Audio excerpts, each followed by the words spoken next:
Brought to you by the Rugby Outlet Mall, equipping you for freedom and connection through rugby. Find out more at rugbyoutletmall.com.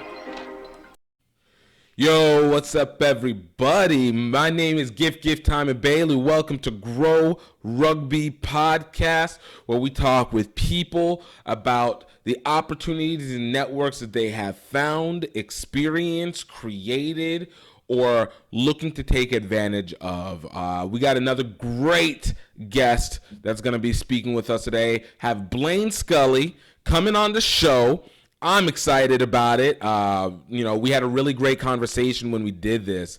I'm going to give a heads up. Midway through our conversation, we ended up having a little bit of an electrical issue because the people at my electric company came to my house to replace my meter. They kind of started knocking while we were in the middle of interview, so of course I didn't answer, and then boom, knock out all the power, and everything just got cut off. So definitely was a little bit of a disturbance. Ended up shortening the interview, the discussion a little bit more than I would have liked to, but that being said, Blaine dropped some dimes. It was good to get another look into what he's got going on, especially in this new era of retirement for him and moving to the next stuff of post-rugby career. So it was really good to be able to get a good talk with him and be able to find out a little bit more.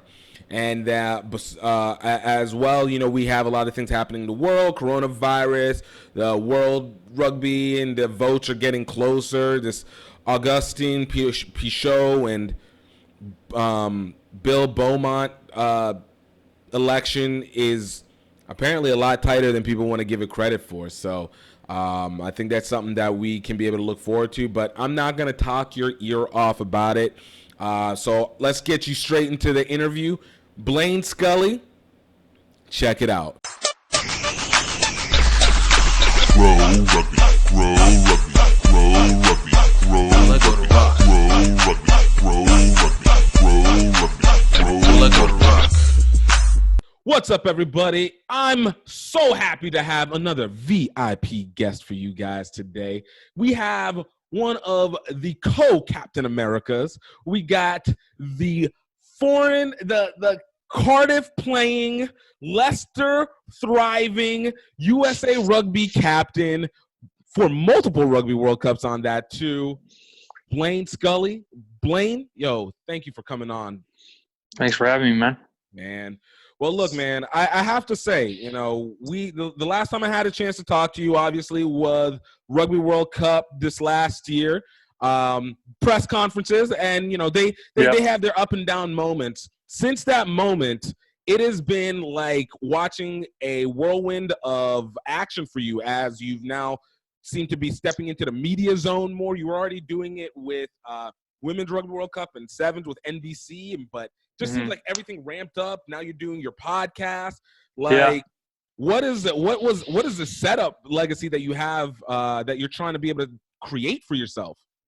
I mean, it has been a lot of things kind of all at once from a transitional standpoint. So, it always was a plan to have a break after the World Cup, and that's when the NBC stuff popped up, and thought that would be really interesting experience, and I'm real grateful for that, and that was an education because you think a little bit about television and what goes into it from a sports perspective, but you just really have no idea until you're on the other side of that. So that was eye-opening and an awesome opportunity.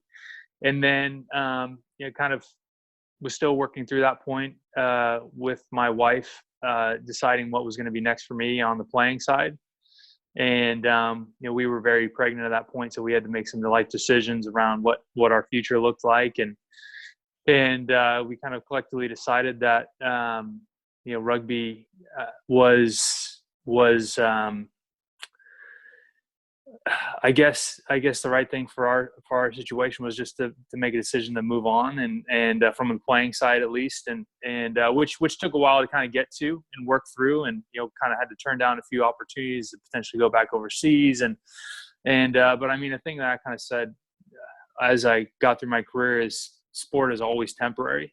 So if you recognize that at the front end, you can just be really grateful for the time you had. And I don't think I could have given more. And I was fortunate to be able to do a lot in the game, and the game gave me so much, and the people within it. And then just started trying to, do different things. The podcast was actually a project I was working on during World Cup training while I was at home.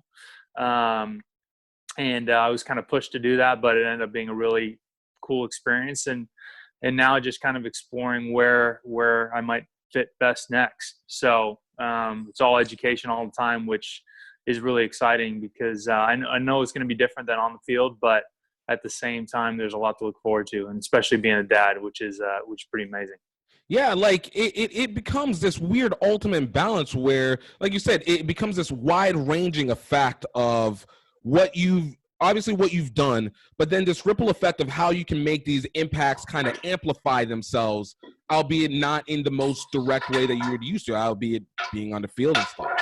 But before we kind of continue off on that, I kind of want to I always have to do this with a guest because you never know who's listening. We got to do the origin story, the Batman origin story, the Uncle Ben Spider-Man reveal again as it is. Yeah. But, give us a little bit into the background. All right, Blaine, how'd you, as common as a question as this is, get started with rugby? So I grew up in Sacramento. Typical American kid, played about every sport you could possibly play. Dad and brother were football players. Mom did a good job keeping me away from football. So I was basketball, water polo, swimming, was decent water polo player and swimmer. It was All-American in high school. I thought I was going to do that in college. I actually went to Jesuit, which is one of the best rugby playing high schools in the country, although I didn't play. And then I found rugby when I was a freshman at UCLA, and then transferred to Cal after 2 years at UCLA, and I guess kind of the rest is history. Oh, and like I always find it interesting because I was one, like I was introduced to rugby in its formal sense in college, but it didn't actually click into me whenever I first did it. Like I remember going to a practice, but I was a football guy, so I was like, oh man, rugby is that archaic sport that people still play, but we already evolved past this. This is what we call football. Like, why are we still doing this? Mm-hmm. But whenever it wasn't obviously until after I got out of college that I was like, oh, wow, this is a much wider range. So for you, whenever you saw it at UCLA, was it something that was, oh, man, I've heard of this sport and I didn't realize? Or was it just like, yo, we just drop in and all of a sudden, like, this connects with all the facets that I've been kind of working on my whole life kind of thing? Yeah, no, that definitely is the second one for me. I mean, immediately was the game I was supposed to play all along. I had a lot of close friends who played in high school, and I would go and watch the games. But I like anything, you get on a particular track in high school with sports you play, and that's kind of what happens. And it was 100%. I don't know if the game found me or I found it, but like I connected with it immediately. I felt like it challenged me in every athletic way. I love the fact that everything is a contest in rugby, and then like all the different components, which kind of seem overwhelming maybe the first time you look at rugby. When you actually break it down, they're like all things you recognize, right? Like going up for high balls, it's like getting a rebound.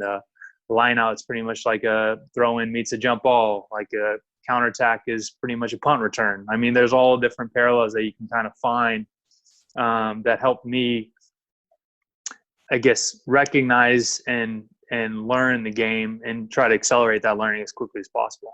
No, and that makes sense. Like, again, the pleasure of being a multi-sport athlete is that there is high awareness within multiple sports that you can bring in. But, I always wonder, we always talk within the community about what happened on the pitch. But whenever you're putting your heart into something, like, especially, again, you played water polo, you did swimming, so you already knew contact sports. You already knew discipline when it comes to training. When it comes to rugby itself, I've always made the assumption the culture is a much higher aspect than the actual field play itself. Was that something that was similar for you, or was it just kind of like, yo, I already knew what it was to have a team, I just like the challenge on the field, and that kind of tied it all together? No, I mean, I think there's definitely some unique aspects of sport that, draws folks in. And I think it does start on the field just because what the game requires people who play it to do. I mean, I think, the fact that you don't have time to go over to the sideline and have a coach tell you what to do, the fact that you're on the field with 15 other men or women, like trying to solve problems in real time, it's really hard.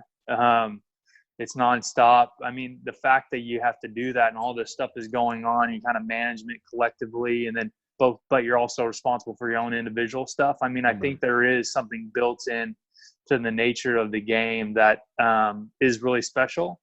And then, obviously, some of the off the field stuff just kind of amplifies that. Right. And, so that's, I definitely connected with the game, its requirements of me as an athlete, and then like kind of that sort of shared experience that you'd have across the field with, your teammates and opposition alike.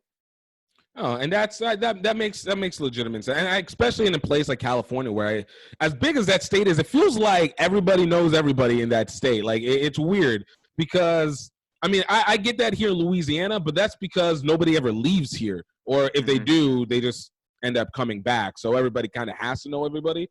But you always assume that there's so many transitions that come into the state that it doesn't. But I'm assuming like you see a teammate, this is the same teammate you've seen, whether it was in high school, whether it's in college, and then you get to the club level and you're like, yo, I'm still seeing you. Like, how we constantly keep playing against and or for each other in some way, shape, or form. So it has to kind of double down into that bond a little bit, right? Yeah, rugby is a small world, man. It's a very small world. So, all right. So you jump out, you get it at UCLA, you go to UC Berkeley, and dealing with Jack Clark, right?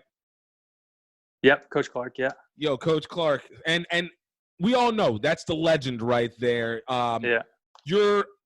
Your experience going from UCLA to UC Berkeley, like what was the change up in how you ended up perceiving the game after that point? I mean, I guess, I guess the reasons why I transferred was the same, that a lot of kids end up transferring from one university. I want to be close to Sacramento.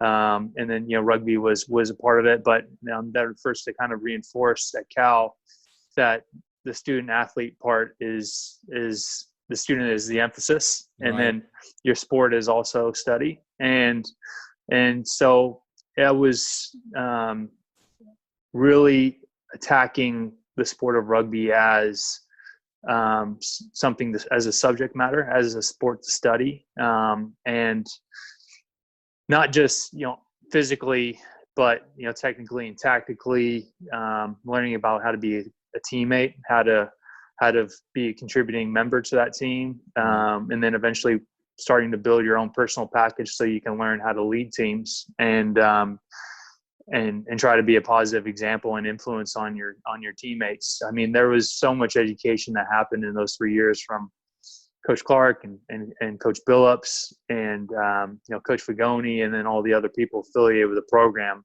It was just it was a sponge moment where literally every day you wake up and you have the opportunity to learn and get better. And for me, I've always been kind of addicted to that. I've been always addicted to that sense of improvement. And because there's nothing that feels better and gives me more self-worth than the fact that like I'm trying to continually improve myself and help those around me be better as well. So I love that, and I soaked in that experience for as much as I could, both on the field, off the field, and then in the classroom. No, and I love that because it does kind of intricate into what you can set up after that, because these are a lot of lessons that I think sometimes we take them for granted because they seem so intrinsic into our actions that sometimes you aren't aware of what is happening in that moment. But once you kind of step outside of it, you're just like, oh, wow, okay, I understand why this occurred, and then how it's now gone into my natural reaction of how to deal with people or how to deal with the situation, solution finding or anything to that effect, Yeah. Well, I mean, that's part of I think the maturation process of a young athlete. I mean, typically when you're young, and this is, I think, similar to every athlete has this similar experience. But for me, when you're younger, you just worry about you and what you're doing. Right. But as you grow and mature, you learn how to put yourself in the context of the team. And so therefore you get more awareness around, how you're acting and how that affects the team, both in a positive and negative standpoint, the way you communicate, and your actions day in and day out, both in training and on match day. I mean, those are huge signifiers to your sort of commitment and how you value that experience, right? So, I mean, I think learning how to put yourself in the context of the team and having that awareness both of what you're doing individually and then everything that's going on around you is just part of the evolution. No, that's real. That's real. So I'm gonna step on that one a little bit later, but I want to kind of move forward from there. You had a great career at UC Berkeley, and let's also not take away the fact UC Berkeley is a great school. So there's a lot of of concepts that you were able to do. What did you end up graduating or studying at UC History. Berkeley? History. Yeah, because I thought I was going to go to law school, maybe still go to law school, but my folks are lawyers, so yeah. I thought I would probably be doing, which is like history. You just learn how to read, write, and make arguments. Like that's law. So. I was about to say, are you the guy that likes to research the most, or like to implement the argument the most? I'll probably somewhere in between. I can feel that. People have always told me I need to try and be a lawyer because I will make my arguments. I do horrible research, but I will get the concept and I will be way through that. You will fight for it, yeah. There we go. We're going to get this answer. Might take a little bit. We're going to get there. No, so you go out from UC Berkeley. You have a great career at UC Berkeley. You guys got a couple national championships under your belt as well, too. Yeah. And then you enter into the USA Rugby program. That direction, that transition, what was that for you? Because, again, we're talking about another major leap in not just in what you're learning, but and not just your athleticism, but in even how your discipline and maturity has to be, because you're dealing with a much wider range. Yeah, I mean, I was fortunate. I mean, the game was a little bit different back then. So when I was at UCLA, I was going to USA Sevens camps with Coach Al Caravelli, and so I was exposed to sort of international rugby probably before I was ready and before I had a right to. But it was really important for me, and I first played for the Sevens team, I think in 2009. So I was still in college then, and then played again on the last two stops of the circuit in 2010 as well. So I played 3-4 tournaments on the circuit when I was in college, and then also did Churchill Cup in 2010. Played against the England Saxons. So I had an idea of sort of what it was like from an exposure standpoint, but I also knew how much I needed to work on my game. And because that's what I wanted to do after graduating, is I wanted to pursue rugby at the highest level and be the best possible rugby player I could be. And then you're right, I graduated from Cal, and then ended up getting my first full cap at the Churchill Cup against Russia in the final game there, and then kind of made the World Cup squad as a bolter. Yeah. And I think one of the sort of things I try to tell younger rugby players and younger athletes is don't wait until you are a pro to be a pro, right? Your approach and how you approach your game should be professional. Sport as a study, the way you treat your body, both in the weight room, on the field, as far as your warm-ups and your preparation there, your nutrition. I mean, you can be a pro in a lot of different ways, but being a professional isn't, as Coach Bills always say, isn't about being paid. It's about the mindset and how you go about your business, right? Exactly. So in a lot of ways, I was preparing as a professional and international before I actually was there, just because of me having clarity around this is what I wanted to do. And fortunate, I had some really important influences from Coach Clark, Coach Billups, and my parents as well, who were reinforcing what that looked like. And because it's all well and good to say that's what you want to do, but it's another thing to actually, with discipline, execute it. Right. So, yeah. Yeah, and that's really real. Kind of even going into that, like I think it's always interesting whenever people always talk about going for your passions, and I think sometimes they've turned that term almost into a bit of a pejorative. Awesome. Good. All right. Yes. All right. I was like, oh man, no recording. All right. So awesome. So you're now back here. You're playing.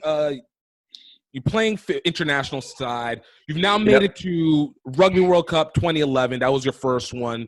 Rugby World Cup 2015. That was your first co-captaining, correct? I was vice captain to Chris Wiles. Yeah, the one and only, the great man himself. So, kind of whenever you start getting into that, we're talking about 4 years that you had to develop. You're talking about games, the All Blacks game. You're talking about Ireland, Scotland, and so on. In that time period, and you get voted as vice captain, like for you, was this a process that you were like, it makes sense because I've been working to get to this position because you're very intentional with what your actions are? Or was this kind of like it's not that you didn't expect it, but it was like, yo, this is now shoes I have to fill. I don't know exactly what I'm sure about doing here. Like, what was that moment? Yeah, it's an interesting, I talked a little bit about sort of the evolution of like a young athlete to an older athlete, and, kind of as you acquire more and more experience. And, at that point I'd been playing over professionally for a couple of years. And, I'm sure you can hear my little baby girl over there. Poor thing. She's like, Dad, I've heard this story so many times. I know, come on, Dad, you gotta get over it. But I played professionally overseas, so as you kind of acquire more and more experience, the responsibility gets more, right? And you're expected to perform, and you're expected to lead by example, and you're expected to lead the team. And whether that's through a sort of role in captain or vice captain, which doesn't really, I don't think the title doesn't mean much as far as everyone's responsible for the team. Right. And when you do eventually get a more formal role in that sense, that's when you actually really are responsible for the team in a material way, as it's your name that goes down with the team as far as being the captain and of those sides. So those responsibilities were always very real for me, and I've always felt responsible for my own performance. And the thing for me is I was always wanting to be the best version of myself for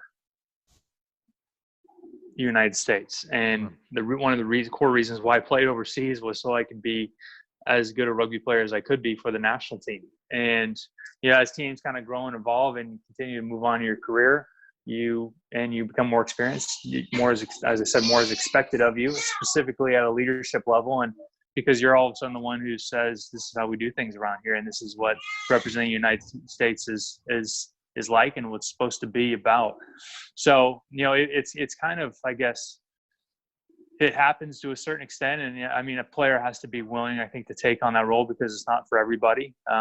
Some players are only comfortable doing their thing, and that's fine, because it's everyone needs to be doing their job to the best of their ability. And if more pressure and responsibility as it relates to being responsible for the team, performances, technical and tactical, interfacing referee, doing press conference, all the stuff that kind of goes along with sort of like a more leadership role.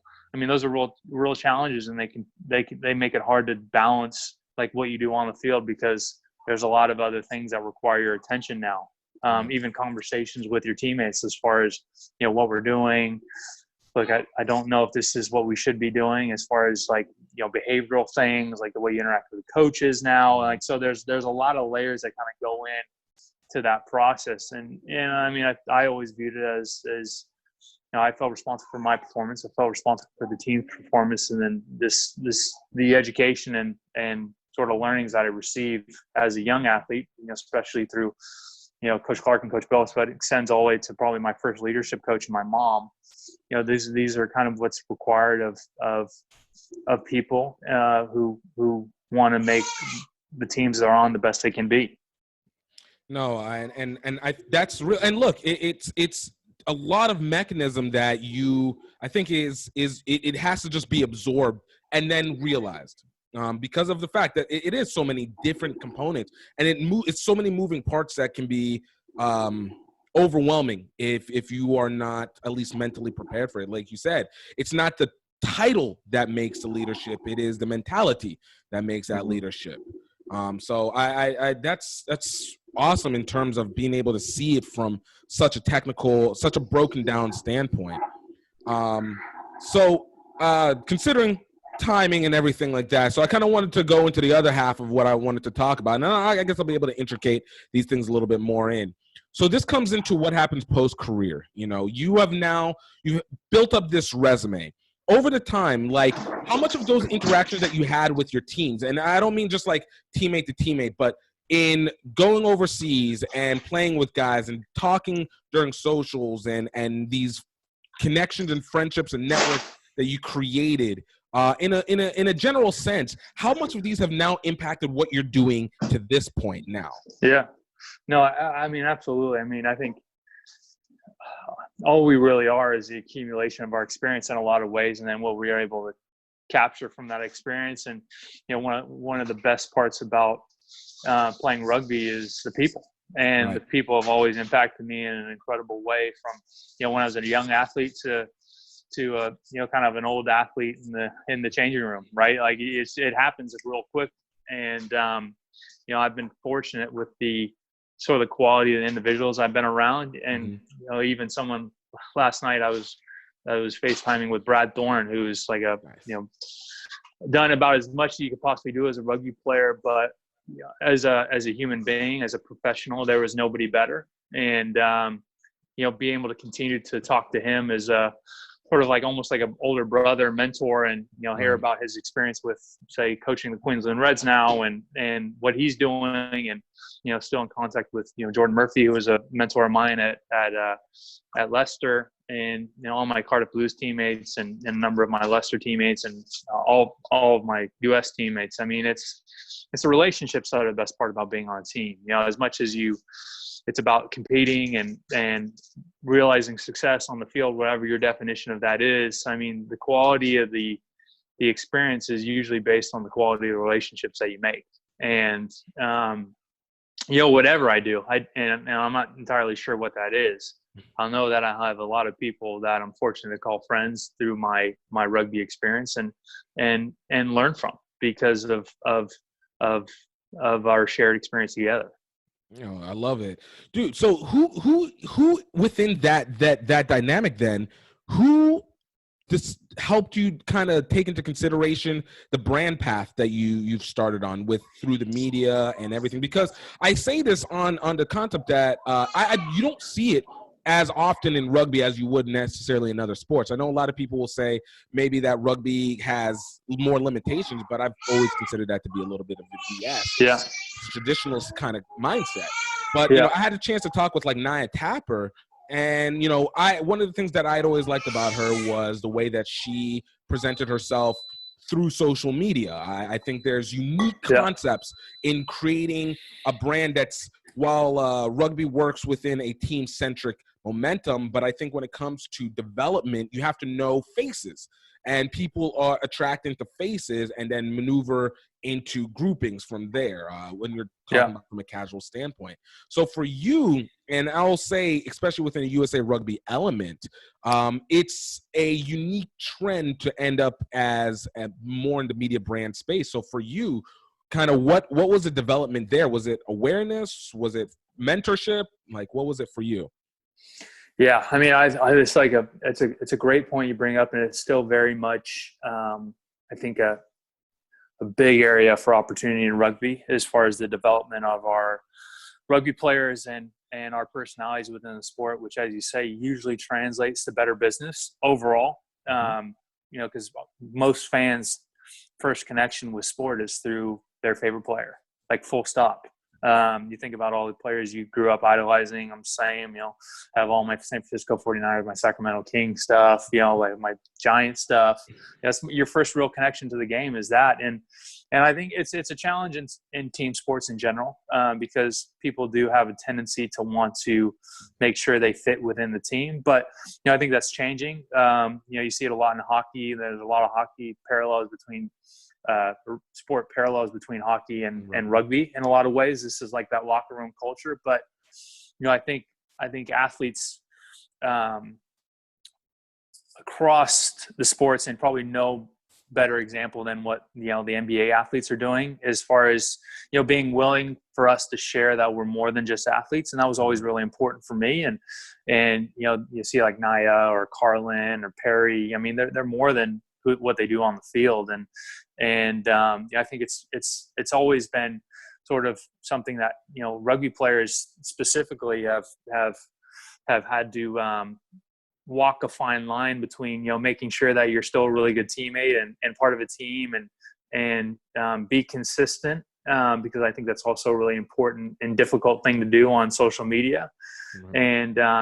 And everyone's still kind of working through what the optimal relationship is, as far as like you as a person and this platform, which then allows you to connect with your community, because it's a really challenging thing as a young athlete. You're like, the social media stuff, like while it's really fun and a great way to get out your voice, like, it does sometimes feel like I'm promoting myself. But if you reframe that, it's like actually your ability to connect with the community and fans who want to know what you're doing and who you are, as opposed to just like, a jersey or some sort of quote unquote hero on the field. Right. I mean, I think so, it's always been an evolution, and I've been fortunate. I work with two unbelievable women in San Francisco Bay Area, Brand Ford, who's like my team. They kind of pushed me to like get into the podcast stuff and, leverage my experience with the Players Association and kind of tell that story. And, so now I feel responsible in a lot of ways for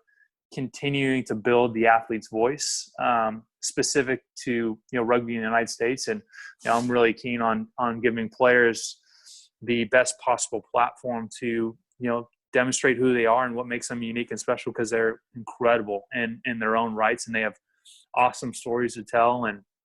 And frankly, it's good for the business of the sport globally that players are at the table and at the microphone, being authentic and genuine and connecting with fans of their communities, because that's what a sport in the 21st century needs to look like.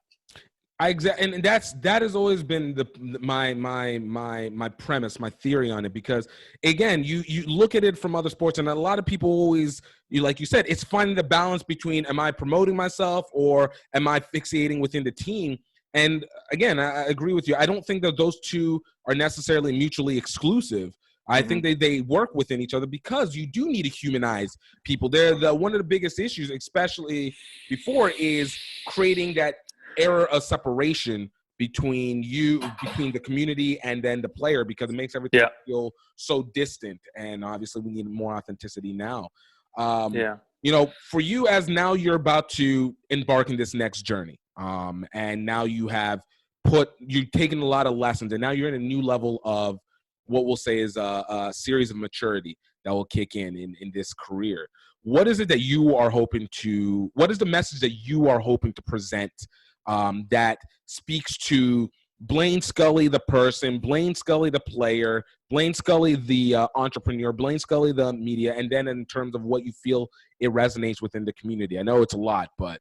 No, I mean, I think it's a really challenging question, and something that I'm, kind of working on, because I don't necessarily know what that sort of next path is. But one of the things, especially, during this challenging period of time, what I've really tried to do is just connect with folks and just be accessible. So like I put out a thing on like how I used to prepare for games and all the different pay. And I was like, any young rugby players who want to connect with me, just give me a shot. I probably had a conversation with a couple hundred young rugby players, which is like crazy. That's impressive. And then be able to do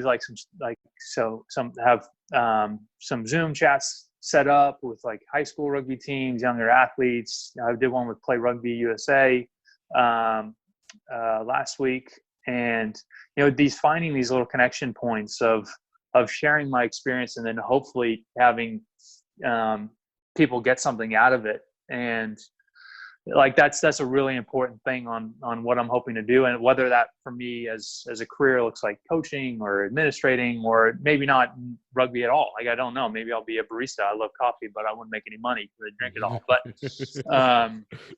But wanting to be able to share that experience with folks, and kind of talk to them about my journey and kind of lessons I learned and along the way, and hopefully that can kind of help again be another resource that frankly hasn't existed before, and that's kind of what I want to be able to continue to give back as much as I can, help us build our sort of package and our institutional knowledge and our experience that we're then able to pull from and share, right? Because if everyone can share their experience, then the level up can happen quicker. Right, exactly. Look, we're all looking to get to that I don't want to say perfection, but we always like to aim towards what will be the maximum peak for everything. And the only way that we can do that is definitely by breaking the mold and then rebuilding it up. Breaking the mold, and that comes from our intricate knowledge and, like you said, our intricate experiences and how it kind of all pieces together, because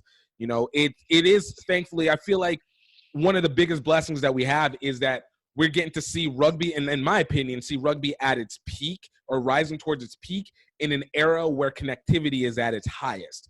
Maybe not always the variation of authenticity or whatever people want to say, but connectivity makes a difference, and then you're able to actually create something off of that because there's more accessibility. And the more we're able to do that, I think the more that rugby is able to thrive within that range, and obviously what people can ripple effect from that, whether it's in the sport or out of it.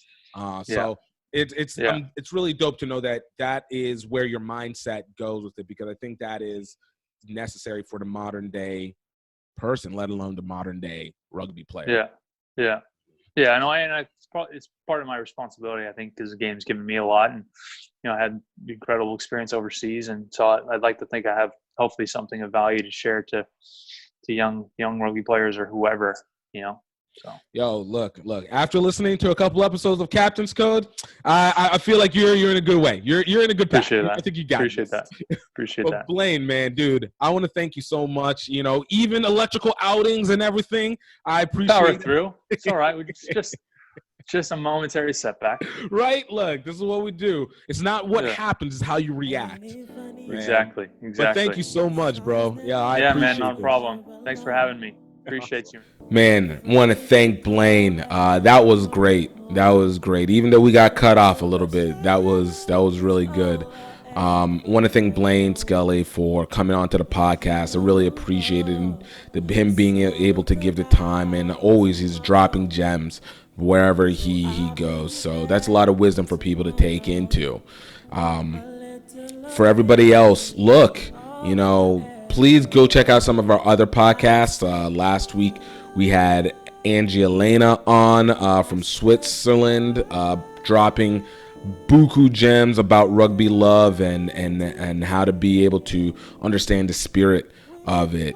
Also, we had a great interview with Chisa Belu with Pedal, talking about how to utilize athletes and be able to create opportunities and work efforts, and that companies are out there looking for people just like you, students, college students, high school students particularly. So check it out. We also have great podcasts with Phil Thiel, with Nia Tapper, Dave Rhymes, Kyle and Tiana Granby. Guys, we have quite a few that are in, and we have quite a bit coming up soon. Don't forget Raheem Vital and Mike Toussaint of Prairie View A&M Rugby. Guys, check them out. I think you'll find a lot of value within them. But in the meantime, I hope you guys have a great day. I hope you guys absolutely take advantage of this time in any way. And for anything that is bad happening, I hope you're able to find a way to get out of it, or to at least find some refuge from the situation. You guys have a great one. Maintain the rugby life, and I will talk to you later.